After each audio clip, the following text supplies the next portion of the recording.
নমস্কার সবাইকে। আজকে যে রেসিপিটা তোমাদের সাথে শেয়ার করব সেটা নিরামিষ দিনের জন্য একদম পারফেক্ট একটা রেসিপি।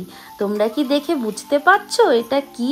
এটা যদি বানিয়ে নাও না, একটা রেসিপিতে বাজিমাত হয়ে যাবে।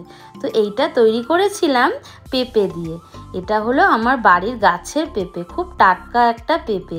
এমনিতেও সবাই বলে যে পেঁপে একটু টাটকা হলে তার উপকারিতাটা বেশি পাওয়া যায়, মানে পেঁপের কষটা যতক্ষণ থাকে তার উপকারিতাটা বেশি হয়।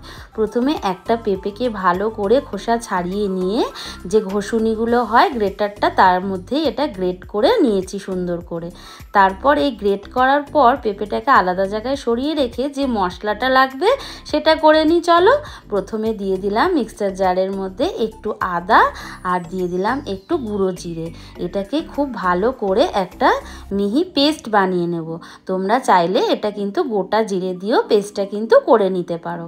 এইবার পেস্টটাকে রেখে দিয়ে কড়াইতে একটা কড়াই বসিয়ে দেবো গ্যাসে। কড়াইটা গরম করে নিয়ে তার মধ্যে দিয়ে দেব একটু সর্ষের তেল। চাইলে যে কোনো তেল দিয়ে করতে পারো, সাদা তেল দিয়েও করতে পারো। তারপর তেলের মধ্যে দিয়ে দেবো একটু নুন আর একটু 1 চিমটে মতন হলুদ। যখন তেলটা খুব ভালো করে গরম হয়ে যাবে তখন ভালো করে তেলের সাথে নুন আর হলুদটা মিশিয়ে নিয়ে এর মধ্যে দিয়ে দেব ডুমো করে কেটে রাখা পনিরের টুকরো। পনিরের টুকরোগুলো একটু ভালো করে ভেজে নেব, মানে খুব বেশি ভাজবো না, একটু হালকা লালচে রং ধরা পর্যন্ত একটু ভেজে নেব। যখন এইভাবে ভাজা হয়ে যাবে তখন পনিরগুলোকে তুলে রাখবো একটা জল ভর্তি বাটির মধ্যে।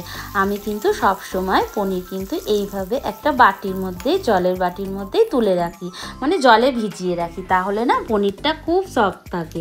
তারপর ওই একই তেলের মধ্যে কিছু ফোড়ন দিয়ে দেবো। প্রথমে দিলাম গোটা জিরে, তারপর দিলাম 2টো এলাচ, 2টো লবঙ্গ আর একটা দারচিনি, আর এইভাবে তারপর দিয়ে দেবো 2টো শুকনো লঙ্কা।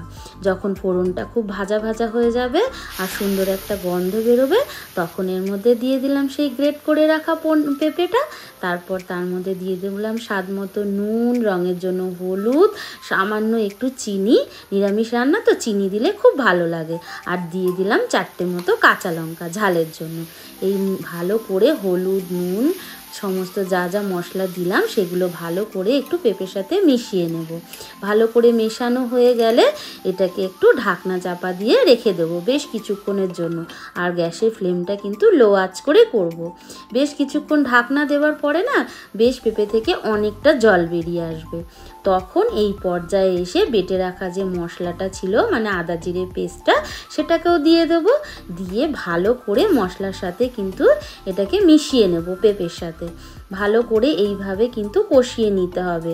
একটু লো আঁচ করে রান্নাটা করব। ভালো করে মিশিয়ে নিয়ে আবারও কিন্তু ঢাকনা চাপা দিয়ে দিতে হবে। এইভাবে লো আঁচ করে করে ঢাকনা চাপা দিয়েই কিন্তু কষাতে হবে। দেখো কতটা জল বেরিয়েছে পেঁপে থেকে। এইবার রঙের জন্য একটুখানি কাশ্মীরি লঙ্কার গুঁড়ো দিলাম। এটা কিন্তু একদমই অপশনাল। আমার একটু মনে হচ্ছিল যে একটু কালারটা ভালো হবে, তাই একটু কাশ্মীরি লঙ্কার গুঁড়ো দিয়ে আবারও ঢাকনা চাপা দিয়ে দেবো। নাড়িয়ে নিয়ে এইভাবে কিন্তু বারে বারে করে ঢাকনা চাপা দিয়ে করে আমি এইভাবে কষিয়ে নিয়েছি। যখন দেখবে জলটা পুরো শুকিয়ে গেছে আর পেঁপেটাও বেশ অনেকটা মজে গেছে, তখন এই পর্যায়ে এসে আমি সেই ভেজে রাখা পনিরটা, যেটা আমি জলে ডুবিয়ে রেখেছিলাম, সেটা কিন্তু এর মধ্যে দিয়ে দেব। আর পনিরটা যখনই এই জলের মধ্যে ভিজিয়ে রাখবে না, তখন যদি জলের মধ্যে একটু নুনও দিয়ে দাও তাহলে কিন্তু পনিরের মধ্যে সুন্দর নুনটাও ঢুকে যায়। আর দেখো জলে ভিজিয়ে রাখার ফলে পনিরটা বেশ একটু বড় বড়ও হয়ে গেছে না।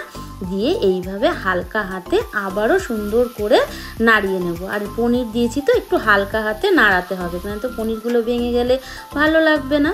এইভাবে আবারও বেশ কিছুক্ষণ একটু মিশিয়ে নেব, এই 2-3 মিনিট মতন। তারপর দিয়ে দেবো একটুখানি ঘি, জাস্ট অল্প একটু ঘি দিয়ে। এই সময় তোমরা কিন্তু একটু গুঁড়ো গরম মশলাও দিতে পারো। আমি যেহেতু ফোড়নে গোটা গরম মশলা দিয়েছিলাম তাই আর গুঁড়ো গরম মশলাটা দিলাম না। দিয়ে আবারও একটু সুন্দর করে ঘিটাকে মিলিয়ে নেব, আবারও একটু নাড়াচাড়া করে নেব। আর দেখো বেশ সুন্দর রান্নাটাও হয়ে গেছে। এবারে গ্যাস অফ করে ঢাকনা চাপা দিয়ে রেখে দেব।